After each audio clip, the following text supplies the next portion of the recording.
active salt.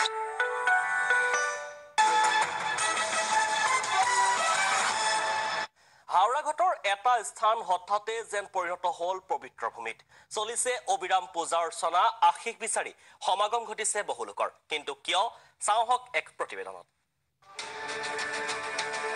খবৰটো অঞ্চলজুৰি বিয়পি গ'ল নিমিষতে মাটি খান্দোতে ওলাইছে বাবা এটা স্থানত জেচিবিৰে মাটি খান্দোতে ওলাইছে মহাদেৱৰ মূৰ্তি লগতে ওলাইছে আন দেৱ দেৱীৰো বহু মূৰ্তি লগে লগে সেই স্থানত আৰম্ভ হল পূজা অৰ্চনা মহাদেৱৰ আশীষ বিচাৰি আগমন ঘটিল বহু লোকৰ কোনোৱে সেই স্থানতে জ্বলালে ভাঙৰ চিলিৰ অঞ্চলবাসীৰ বিশ্বাস এই স্থানতে আবিৰ্ভাৱ ঘটিছে দেৱাদিদেৱ মহাদেৱৰ হাওড়াঘাটৰ চামগুৰিৰ দৃশ্য এয়া প্ৰথমে মাটি কাটোতে ওলাইছিল সাপ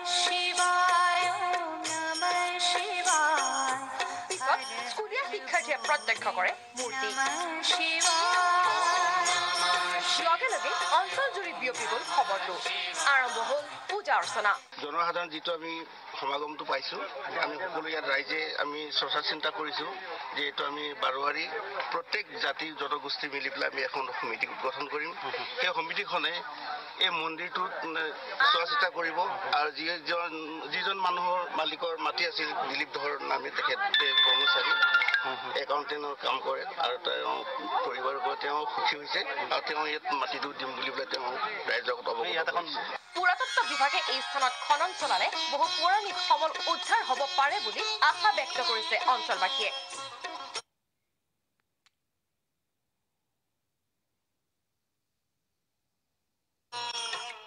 কাৰ্বি আংলং জিলাৰ হাওড়াঘাটৰ চামগুৰিত